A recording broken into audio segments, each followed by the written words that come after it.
Bismillah walhamdulillah wassalatu wassalam ala rasulillah. Continuing in volume 2 of Riyad, as-Saliheen, book number 16, the book of dua, i.e. supplication. Narrated Abu Huraira radiyallahu anhu that Allah's Messenger sallallahu alaihi wasallam said, there were muhaddithun, the recipients of divine inspiration among the nation before you. If there is any of such muhaddith among my followers, he must be Umar radiyallahu anhu, al-Bukhari. In Muslim, this hadith is narrated by Aisha radiyallahu anha, and in both these narrations, Ibn Wahb has said that the meaning of muhaddithun is recipients of that divine inspiration. Mulhamun, person endowed with inspiration. In other words, things are put in their hearts by Allah. It was done in the case of the mother of Prophet Musa alayhi salam. It was put in her mind by Allah that if she felt any fear, she should then trust the child to the sea. Maryam alayhi salam also used to receive inspiration, which is also a form of marvel. This hadith evidently shows the distinction of Umar radiyallahu anhu. Narrated Jabir bin Samura radiyallahu anhuma, the inhabitants of Kufa complained to Umar radiyallahu anhu against Sa'ad Abu Waqqas radiyallahu anhu, and Umar radiyallahu anhu appointed Ammar radiyallahu anhu as governor of Kufa in his place. Their complaint was that he did not even conduct salah properly. Umar radiyallahu anhu sent for Sa'ad and said to him, O Abu Ishaq, the people complain that you do not offer the salah properly.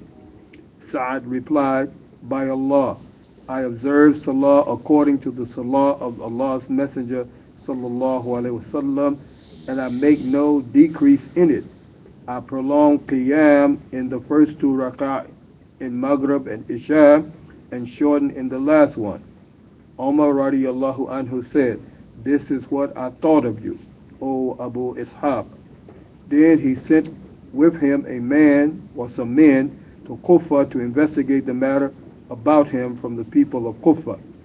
The inquiry was conducted in every masjid, and all the people in these masajid praised him.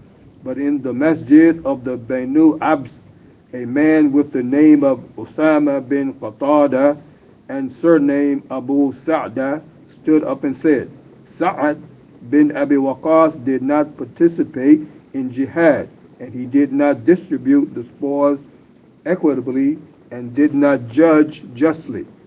On this Sa'ad said, I shall make 3 supplications in respect of him. O Allah, if this slave of yours is a liar and seeks of notoriety, please prolong his life and lengthen his period of adversity and afflict him with trial. And so did it happen. Thereafter, when the man was asked about his condition, he would say, I am an old man afflicted with trials and overtaken by the curse of Sa'ad. Abdul Malik bin Umair, a sub-narrator, said, I saw this man with eyebrows hung over his eyes as a result of his old age, and he walked aimlessly, following young girls and winking at them. Al-Bukhari and Muslim. This hadith brings out the following 4 points. The distinction of Sa'ad bin Abi Waqqas radiyallahu anhu, and the fact that his prayers were granted by Allah. The principle that if inquiry is conducted against anybody, one should inquire the opinion of the righteous and worthy people about the person against whom complaint is made. 3. Government officials can be dismissed in the interest of public good, as Umar radiyallahu anhu dismissed Sa'ad bin Abi Waqqas, although the complaints made against him were false. But Umar radiyallahu anhu thought it wise to dismiss him so that no one among his subjects would show hatred toward him. This hadith also proves the correctness of marvels. The acceptance of the prayer of Sa'ad bin Abi Waqqas is an instance of it. Walhamdulillahi Rabbil Alameen.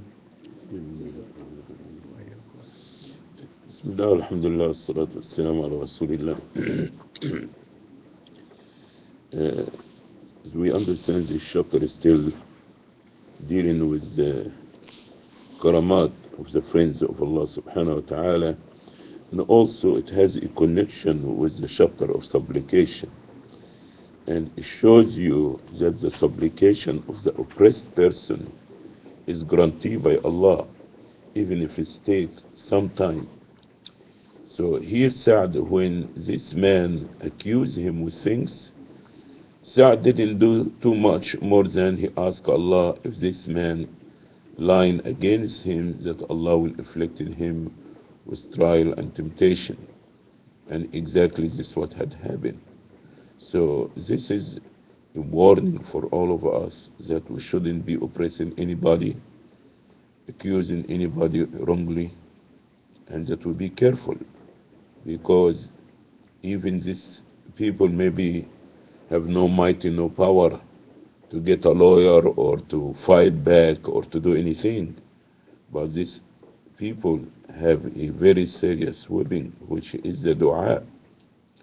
And if you do injustice to somebody, he made a dua against you, Allah with no doubt will grant you this dua. May Allah subhanahu wa ta'ala protect us all. Ameen.